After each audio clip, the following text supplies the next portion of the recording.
Hi, welcome to our special program. This program is brought to you especially because our students are expected to sit for basic living certificate in all over the country. And therefore, we are glad to be with us in this program is Mr. Nyok, the Secretary General for South Sudan Examination Council, who's going to tell us more about this examination that's going to take place soon. Mr. Nyok, you're welcome to our program, and could you please tell us how far have you prepared so that the examination kick off? Thank you so much, and thank you for hosting me for the second time. So far, all necessary arrangements have been put in place for the smooth conduct of the Certificate of Primary Education in South Sudan, which is slated to commence on Monday, 26th of November, 2018. And it will run for about 5 days and end by 30th of November. All arrangements have been put in place. All examination papers have been distributed across the country. And as we speak, they are all locked up in a police station on guard of national security and police as well.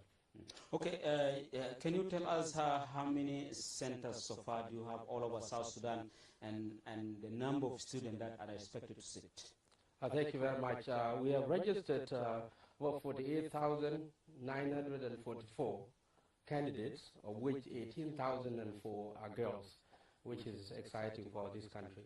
And these candidates are going to sit in 30 states plus the administrative area. Unfortunately, we do not have candidates from 2 states, and due to conditions we all know, in security issues in Fachoda and Maiwut state.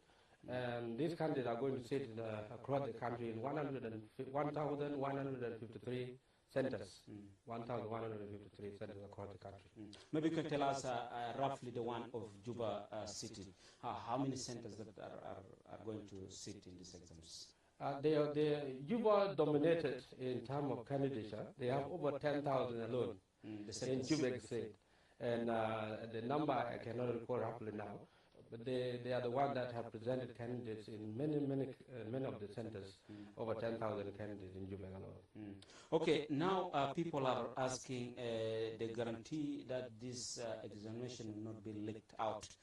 What could be the guarantee really? Because humans are not perfect. Well, that's a very valid question that must be addressed and addressed properly for people to understand. You know, in all of the world, we have what we call examination malpractice. This malicious gaining of unauthorized information and divulging it, it constitutes examination malpractice, and it is punishable by law. But as a country, examination has been treated and will continue to be treated as national security matter. We are giving it full attention as a country. And as we are going to open on Monday, you will see police deployed in all these 1,153 centers. And the exam will be fully protected, and we have guaranteed the field is level for all candidates to compete and achieve outrightly. That is guaranteed. I don't know how will you ensure our people that what has happened in previous year will not happen, whereby you'll find that some schools started examinations while others did not. What arrangements so far have you done in that regard? You see, as a country, we continue to improve from our past in order to define a bright future in terms of performance. And we consistently move as a council to ensure safety and security and integrity of examination in the country. This year will be totally different, and I can guarantee that, because we are all involved as an education fraternity with all our security organ working day and night. And even as we speak, I have people going across marketplaces because there are some dubious teachers who tend to think that they can cheat students by selling them some papers, that these are the ones that may constitute examination papers that are coming totally wrong. But do you think this thing will be taken real direct to the market, since it is something that underground movement? Well, you know that members of our national security are going everywhere, and they're working in plain uniform. You may not even know who you're talking to. So they are doing their best, and I'm not saying that there is an examination paper out there, but there are people who tend to publish some information that this is what could purportedly be an examination paper which is wrong. And we are cracking them down, because that's part of examination malpractice. If you distort a system, something that endanger the integrity of examination, that alone is punishable by law, and it is clearly stipulated in the National Examination Council Act. So we are working in full force of the law, and with the support of all security apparatus, we will ensure that this year will be totally different. Now people will see that by themselves. What if that happened? What will happen to the examinations? Well, we have rules and regulations that guide the conduct of examination in this country. Should there be any leakage, and it is all over the world, it is a practice, in case of any leakage, examination is cancelled. It's obvious. And that can be very costly to the government, and that's why we want to ensure that it does not happen. And we are putting resources to ensure that it does not occur. Yeah. Okay, what are some of the regulations that you people have gotten in place to make sure that these examinations are not really leaked out to the students, and they really do whatever they have been taught in the schools? We have examination rules and regulations that have been devised out of the provision of the National Examination Council Act. And they have been clearly stated. Say, for example, should anybody gain an authorized access to examination materials and expose the content of that constitutes an examination malpractice. And it is punishable in accordance with Chapter 14 of the Penal Code Act 2008, a law that is signed by the President of this country. So nobody will be left unpunished should they get involved in these malicious practices.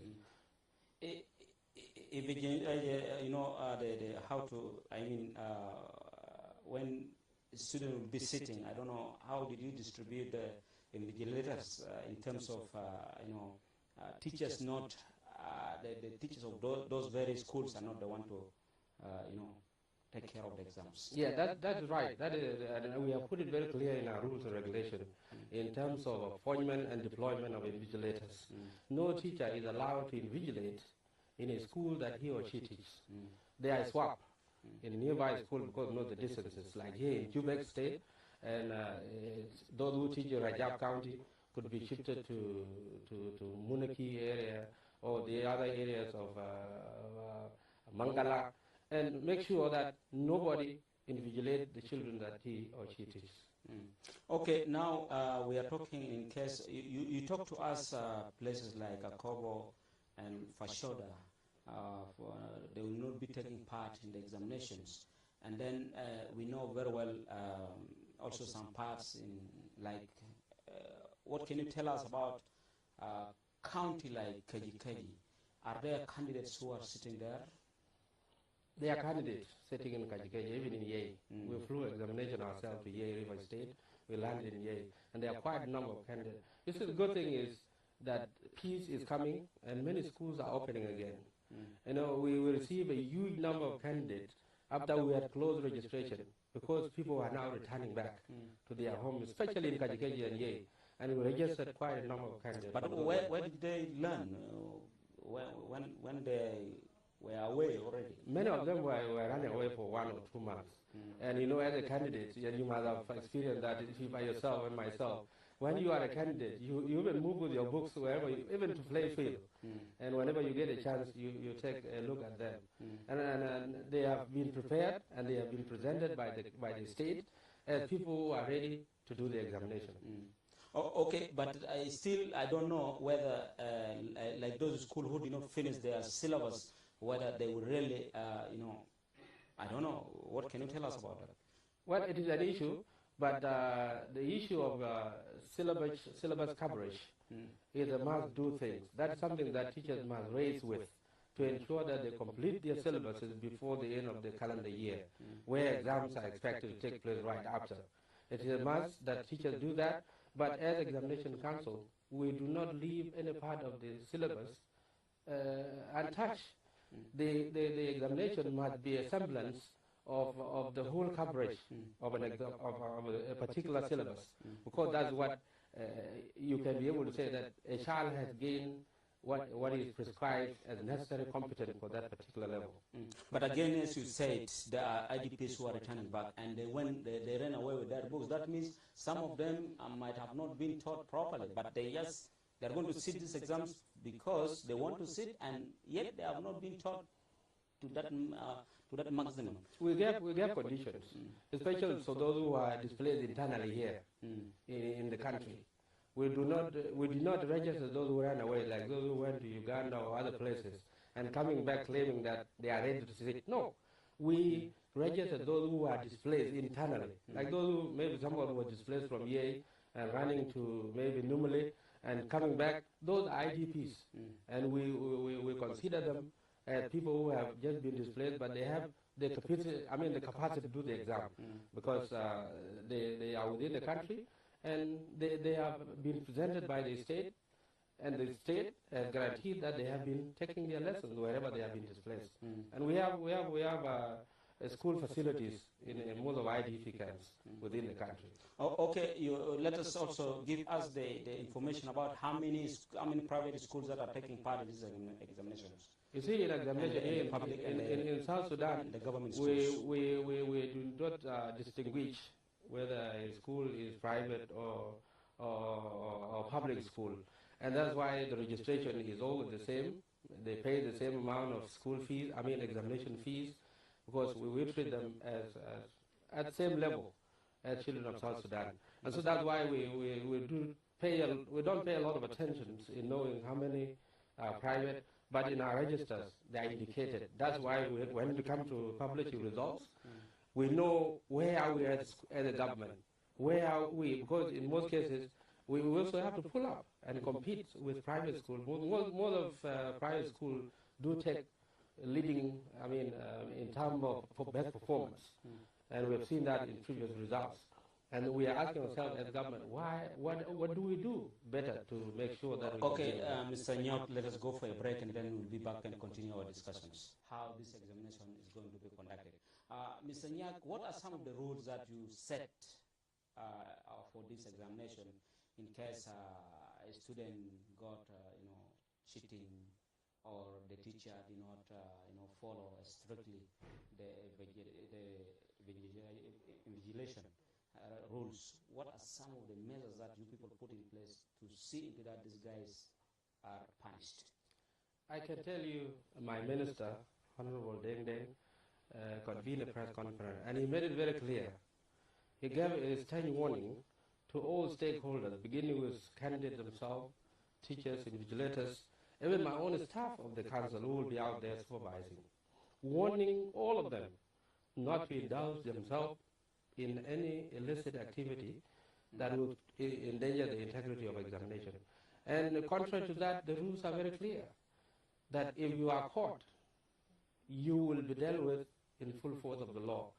We have a provisions in the South Sudan National Examination Council Act, which if you distort or you reveal any content of examination to anybody, whether during or after the examination, you will be punished in accordance with Chapter 14 of Penal Code Act of 2008 of this country. So that's very clear, and the minister was very clear on this, and I just want to reemphasize that the consequences can be severe, leading to cancellation of individual results or the whole center. The result can be nullified if it is confirmed that they were involved in illicit activities of that constitute examination malpractice. You before you told us that 30 states are sitting plus ABA, with the exception of 2 states. Maybe you can tell us what is the exact problem and how will you resolve that problem? Well, the problem is beyond our control as Examination Council. It is a challenge of the country, and because it is actually this is the negative impacts of needless war. Because these 2 states have been badly affected by the war. Look at Pachoda State and Maiwut. The other state also that have never had candidate before, but they were able to pull up like Latjor. Latjor presented candidate, 1 school only in Ulang. And we thank them so much that they are able to give chance to this candidate by continue teaching them amidst all this crisis. But in the advent of peace, I can tell you the other state they will pull up. It's all about insecurity. There's nothing else I can say. Okay, from this all 30 states plus ABA and other, and other other two states, how many primary schools that you have that you know are sitting for this examination, regardless of their centers? Okay, the schools that have presented candidates are over 1,600. These are the ones that I talk about as examination centers because we combine schools. You see, you can find a school with only 10 candidates, we move them to a nearby school to constitute an examination center. But all in all, the school that presented candidates are over 1,600 schools. Okay, you said the examination is ending after 5 days. Yes. When are you starting marking the examination papers? That's a very valid question because I also have some very important message to pass to the state after this. Exams end on the 30th, and we have given the states only 7 days to deliver the scripts to Juba so that we can embark on the other result processing stages like control, coding, and marking. All that will run because the government has provided the necessary resources. We will not have a break. And I can pledge on behalf of my team that we will work day and night, even during Christmas days. We will work to make sure that these results get out before the end of the year. Okay. Some people might also want to know the system of marking. How are you going to do it? Do you have a specific place?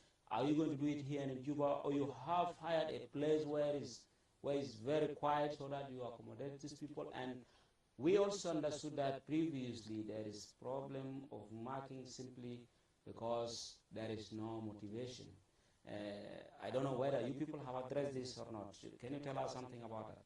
We have addressed that, and I can just tell you that recently during the 7th ordinary meeting of the council on the 24th of August, when they released the secondary school result for 2017, we made a presentation to them, and they considered increasing the incentive of teachers and markers. Previously, we used to mark an examination paper. The cost of an examination paper is 10 used to be 10 SSP, but the council has increased it to 30 SSP, which is good because it depends on how each paper just marking a paper, and which is good for them because the more paper you mark, the more money you get, and that is apart from the travel allowances and accommodation. But in terms of center, obviously we mark our exams in schools. We do not have our own marking center yet as a council, but we're working towards that, and we have been working closely with the Ministry of Finance. There is this government accounting training center in Juba. This is where we have, in most of the time, do much of our activities. But we do rotate. We do not have a permanent center here in Juba for security reasons. And we have always chosen some quiet schools or some government facilities, and we deploy security, and we continue to do the examination processing in those places. But we have not pinned down a particular school for fear of anybody who would want to maybe, distort the marking process. Okay, I want to know, tell our viewers, those who would be marking, are they being spotted already, or you will spot them after you have received all the papers? After we have received all the papers is when we do the selection. But we have a pool of teachers, experienced examiners who have been working in this country for many years. And unless somebody has an excuse, that's when we can get somebody. But we have examiners that have been identified across the country, those professional people. Because it takes time for someone to get to know exactly. Because it's like passing judgment on someone. So for you to be a judge, you must have to go through training and pass the bars.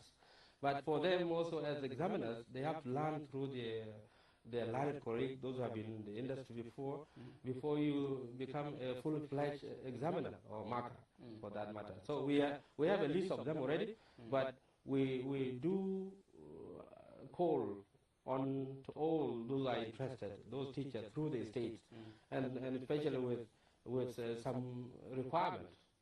Somebody must have marked before, or somebody must have taught for quite a number of years, and the level of qualification, all that, and that is sent through the state, and they select for us. But we do have the last say. Oh, okay. How long will this process take? Because we are already doing that now.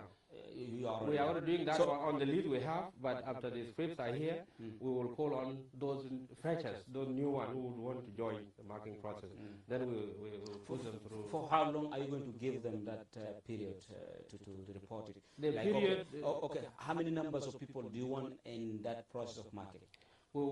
Like for this examination, we will require over 500 to 600 teachers. We have to bring them here to Juba, and they will be the one to process the examination results. Okay. Now, those who are marking the papers are different from those who set the examination. Some of them could be setters before. Some of them could be just normal teachers who are teaching. I mean the current examination that was set. As some of the teachers are not part of that setting of the examinations. Well, they could be setters, because these are the same teachers that we call on to come and do the setting. Practicing teachers, classroom teaching teachers, and they are the one whom we also call to do the marking. There is no correlation here. What we do not put together is the team that handle the control and the team that do the marking. These are different people altogether, because our marking is some kind, what we call anonymization. We mark by removing details of the students, and this work is done by the control team. They remove the name of the student, they remove the name of the state. So you simply mark a paper that you do not know whose paper is this. The rest of the information remain with the control team. So these two groups will work without knowing exactly what is going on where. The marking will be done by those who are only marking just some script, they don't know who they belong to. And the other people control the details, and they don't mark, they don't judge. Those who do the judgment are different. And those are the teaching classroom teachers who do the real marking, because they have the content. The content of the examination material, they know it, and they can pass better judgment. But those who do the control could even come from universities. Senior teachers who are not even teaching, or members of staff of the National Ministry of Education, they could do the control, and that's what we do. Okay, now, also, is it going to be informal representation of the states in terms of marking the examination, or what else? It is, because you must have representation. We are not saying this is a parliament, but it is something that you must have somebody there where judgment must be done. That's why it is the same thing, the same analogy. Where you are to be sentenced or whatever it is, your people are called. And so all the teachers, all the states that have presented candidates must have representative in the marking team. Because they must also know what is going on. Because we don't want this analogy, this argument later on, some state first, because the teachers who did the marking come from that state. But again, you say the marking depend on the controllers, because those markers, they don't know even who is this from where, is this person from where, and so how do you think they will know that this so and so is the one who? I did not mean to say that they would know what is going on, to see the details of their students, but they would want to be part of the marking process as a representation, as a state.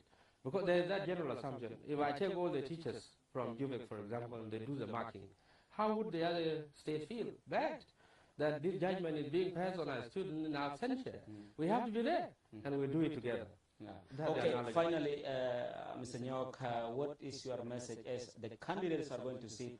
And maybe to conclude, so you have to give us the period of marking. How long is it going to take to conclude the examination marking, and then even the result, how soon do you think will be out? 1 month, 2 months, what?